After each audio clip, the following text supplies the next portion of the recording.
Good morning. Good morning, everybody, and welcome to This Week in Adoption with Rebecca Greenspan.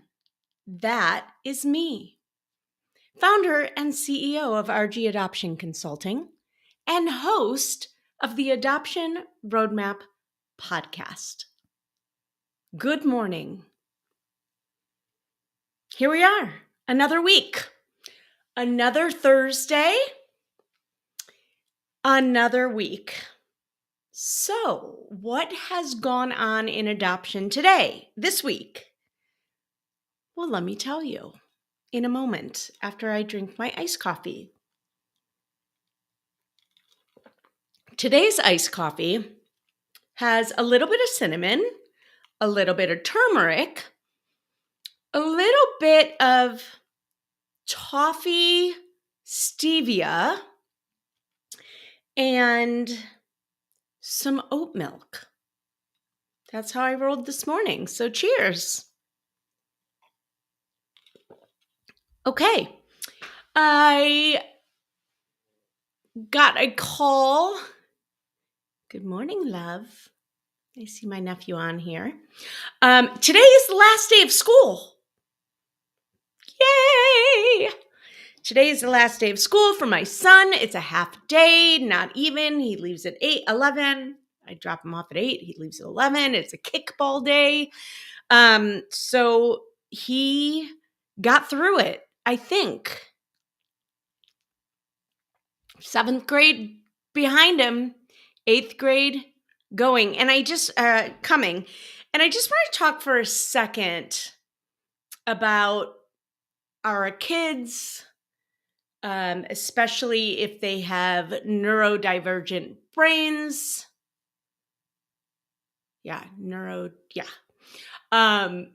Who think differently.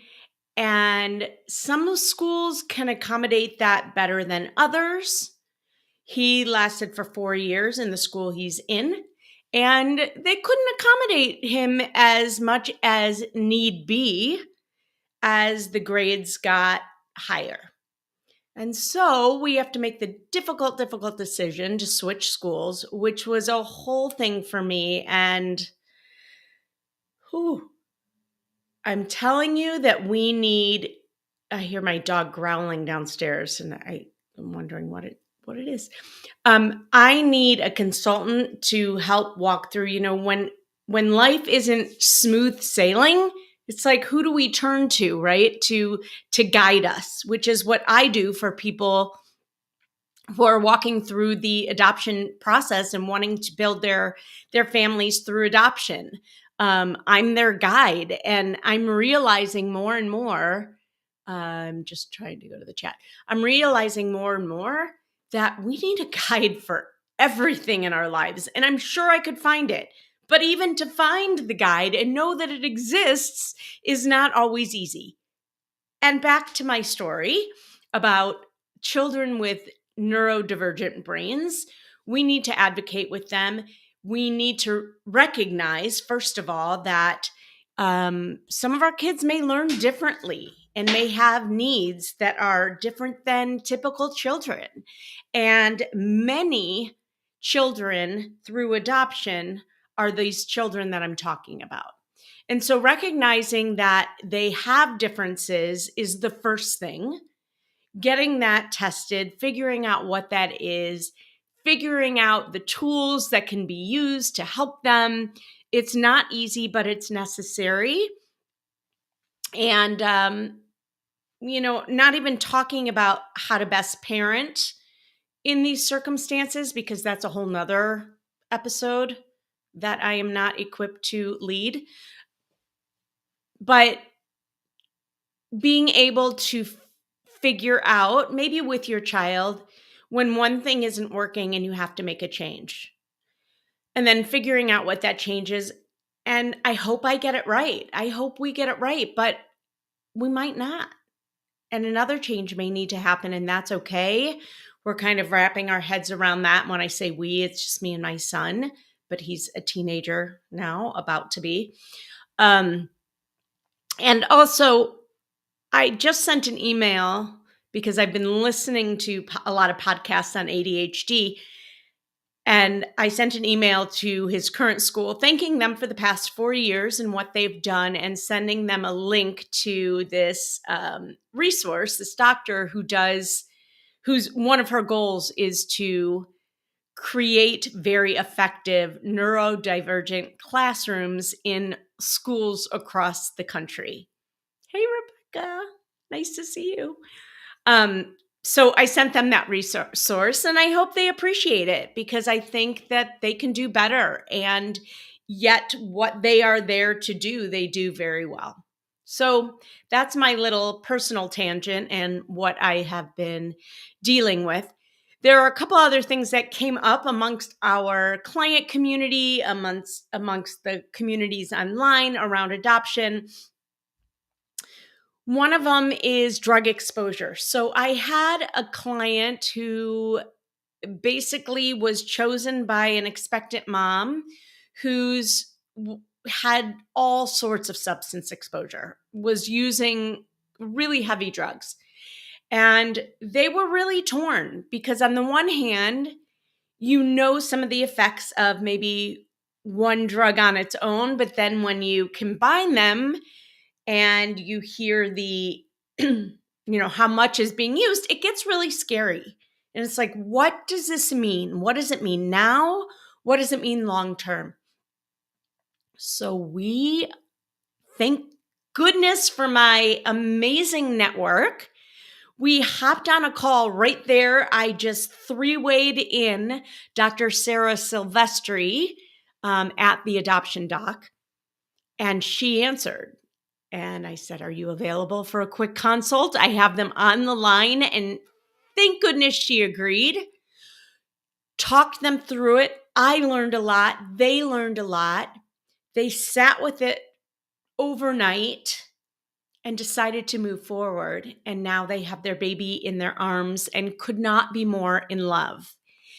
And I bring this up because I think it's really important as part of your team, to have somebody that you can call to say, give me some professional insight here, not opinions necessarily, because Dr. Silvestri was not going to tell them, yes, I would, or no, I wouldn't.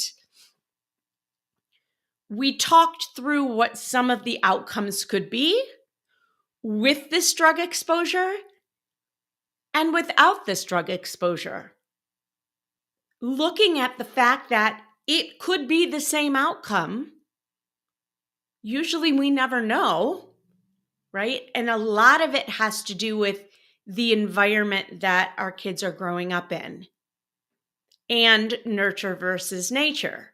Where does that come in versus where's the hard line in the sand from what they were exposed to? So having that resource available to you is really, really important and useful when you need it. And she happened to be available at the time we needed her.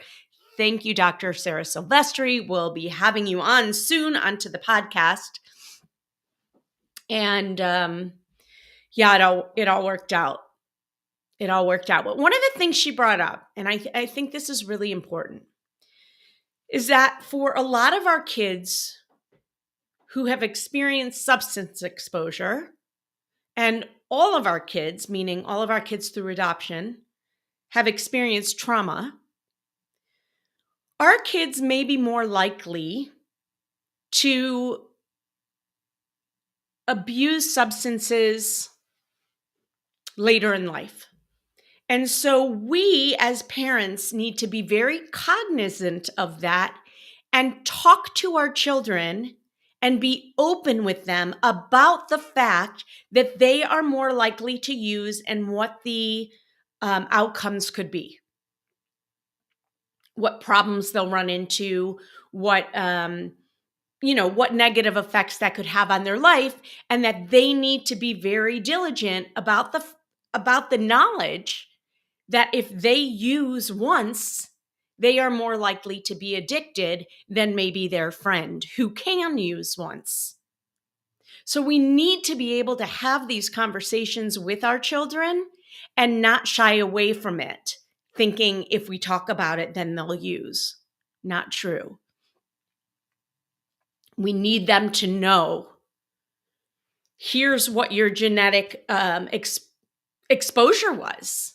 Here's where you come from, and here is the science and the research backing that, and the statistics showing that you may be more likely to become an addict, and you need to know that. And putting some things in place to maybe support them through that. So I thought that I was so happy that she brought that up, because I think that that is such an important piece, well beyond what, learning differences or ADHD, likelihood, all of that. So besides that, how we talk to our children and prepare them. So that was one. And congratulations to my guys who are new dads and with their baby. Another thing that came up, wow, it's been a doozy. I literally had 4 or 5 situations sent to me in one day. I am so grateful. I am so grateful for the network I've built and for the agencies and attorneys who put their trust in me and the way I prepare and educate my families. Now, whether a family takes what we provide them and really utilizes that is sometimes out of my hands. I hope they will. And it's super important because I get the feedback from the agencies when my families are very prepared and when they're not. And when they're not, I'm like, I give them all the resources. They chose not to take it. That aside, is it fear or is it your gut? And how do you know? I had a situation presented. Another, it's yours. You've been chosen for the taking. Now, this family happened to be out of the country. And so that was another layer on it. It was, and I can totally understand that. When I have a plan in my head, so in this case, if I were traveling out of the country, I had been planning on this trip for a long time. I was 2 days in, had another week to go. Even though I want to be a mom more than anything, how do I quickly switch that mindset and say, okay, I have to cut this trip short that I've been planning for so long and hop on a plane, not knowing if I'll ever get back or when, and go fulfill this dream of mine to become a mom. So that was definitely a factor that was at play. And I bring this up because this is life. Like, don't stop your life when you are in the middle of your adoption journey. I just told a client that the other day. She's like, I can't keep planning my life around this adoption journey. And I said, stop planning your life around your adoption journey and live your life. You don't know if it's going to happen tomorrow or in a year. You can't stop living your life. Does this resonate with anyone? So I called the family. They were presented this situation. Baby was born. They would need to hop on a plane tomorrow. There were things about the situation that were ideal. Like, it doesn't get much better than this. And there were some minor things that weren't ideal that you may or may not ever get. And I'm not going to go into those details. But there was resistance there as I was talking to them. And I said, there's a lot of fear going on here, right? Babies don't need anything right away other than your love and some diapers and food. You can travel. Is the trip or becoming a mom more important? And my client said something to me that I really respected. And they had had a fall through also once before. So not only would they be cutting their trip short and traveling across the world to hopefully adopt this baby, but nothing's guaranteed. And they had had a fall through before, and her gut told them that it wasn't going to work out the first time, and it didn't. So all of that was playing into this the second time around when they were being called for a situation. And she said to me, I don't know whether this is a gut feeling that this isn't right or if my fear is getting in my way. And I said, now that I can respect and understand. And I wish I would have had some sort of something to give her an exercise to figure it out. So I took it to my team and I asked my team, how do you walk your clients through this? It's a really good question because no situation is ever going to feel perfect. There's always going to be a level of fear in there because nothing's for sure until it is. So one of my consultants said that what she does with her clients is she says, if you walk away, will you feel better or will you feel really sad and have regret? If you walk away from the situation, will you feel relief and will you feel better about it? Like, okay, I made a decision. I'm okay with that decision. Or are you going to sit with it and say, oh my God, I shoulda, woulda, coulda. I could be a mom right now. I can't stop thinking about this mom. This was an almost perfect situation. And the other question to ask, so that's a really good exercise to really go inside and ask that. The other question to ask yourself is, if an ideal situation, ideal to you, was presented to you at this moment, you're out of town, you've been on this journey for a while, you want to be a mom more than anything, and your ideal situation is presented to you, would you be able to say yes and hop on that plane tomorrow? If not, then that's fear. So these are questions you have to ask yourself. And I think those are two really good practices and exercises to do if you are ever in that situation. I loved that. They ideally passed. The other thing that is important there is this particular couple was not on the same page, which makes it really excruciatingly hard and can really break up relationships. And what I told them is that you guys are partners and you have to support each other and you have to be on the same page.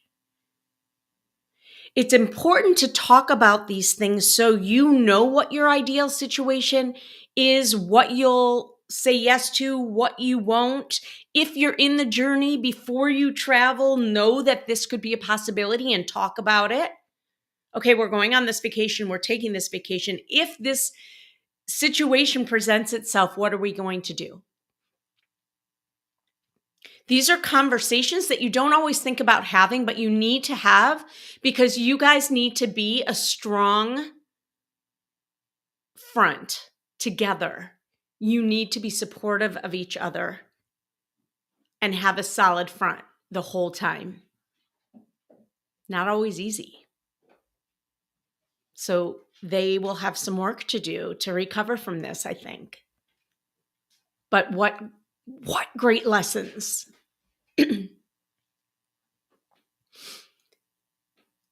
I am going to, let's see here. Yeah, I'm going to bring these next two things up. A lot came up this week. You know, when you're presented situations and when I'm sending out a lot of situations and asking a lot of questions and families are asking a lot of questions, a lot of things come up and present itself, right? That you weren't maybe thinking about or you didn't know would be coming up for you. So coping with a no is something that's also really difficult. I see people get really connected to certain situations that they are presented and they really want and they feel like this one is different than the other ones. This situation is a special situation and we feel connected to it. Number one, if there's a certain reason you feel connected to it, like if you see a ton of similarities between you and the expectant mom and dad, write a letter. Tell her why there is this connection, and maybe she'll see it too. And then you get that no. And how do you cope with that no? Maybe it's the first one, maybe it's the 15th one. How do you cope with the no? All I can say is that it will eventually make sense. That's the best I can do. No's are hard. Try not to take them personally, and you will. And it's not about you, it's about her, and you still will. And do whatever you can to hold on to hope. Maybe do things a little bit differently. And know deep down somewhere, just know that eventually the no you are receiving today is going to make sense to you later on. It will. It always does. Always does. I've been doing this for 11 years. Last thing that I want to bring up is telling your child their story. Telling your child their adoption story is something that really needs to happen on day one. Telling your child their story needs to happen from day one. You want your child to know as soon as they understand what their name is and can repeat it to you. You also want them to be able to say the word adoption and know that no, in their own way, that this is the way they came into your family. Start using words: birth mom, first mom, tummy mom. The first one you use isn't going to feel right to you. Or you're going to have some sort of reaction to it, and you need to pay attention to that and say, whoa, why am I having such a strong reaction to calling another woman mom, to using that word? Maybe that's something you need to work through. Things are going to come up for you. It's going to all sound weird the first time you are talking about it, or maybe it won't, but it's a little, I don't know, it just feels a little clunky. And you need it not to be so clunky and weird and uncomfortable and triggering for you by the time they understand it. So start on day one, please. Start on day one. And as your child is starting to understand it more, which usually happens around age 3, by the way, developmentally, bringing in therapy for all of you. Maybe for you as a mom or as a dad or as moms or dads or a couple, a heterosexual couple, whoever you are. Maybe you start with you guys as the parents. And then as your child gets older, bring them in. And I know that there is something called TheraPlay. I think it's all over the country. I know Where I used to live in Evanston, they had a TheraPlay Institute, and I think that's where it started. That is designed for children, and they are also experts in adoption. I am pretty positive. So look into that. And that is always a good idea. And I always get happy and excited when a family of ours, either current or past, asks me for the name of the therapist. We always give out therapist names and we have calls with therapists all the time. So it's nothing new. And when our families are really, truly ready, and I can provide that resource for them and know they're doing the work, that gets me excited. That was a lot. We talked about drug exposure, having an adoption doctor on your team, that resource for you to help you make those hard decisions, figuring out if fear is in play or if it's a gut feeling, and some tools to help you figure that out, coping with a no, telling your child their story, making difficult decisions about pulling your child out of one school, putting them into another school because their brains might not work like a neurotypical child, providing your school resources to do better. That was a big, juicy episode today in This Week in Adoption. So I hope you will join me next week. I also want to remind you to tune into the Adoption Roadmap podcast wherever you listen to podcasts. And if you want to watch it, go to YouTube. The Adoption Roadmap podcast comes out every Wednesday and Friday mornings. Tune in. If you like what you hear, please give it a 5-star rating. Give us some feedback. Tell me what you want to hear more of. If you have a guest I should definitely interview, please let me know. If you want to be on the Adoption Roadmap podcast, I would love to hear more. Let's do it. Let's do it. So you can comment, reach out to me however you want to reach out to me. All right, until next week. Bye-bye.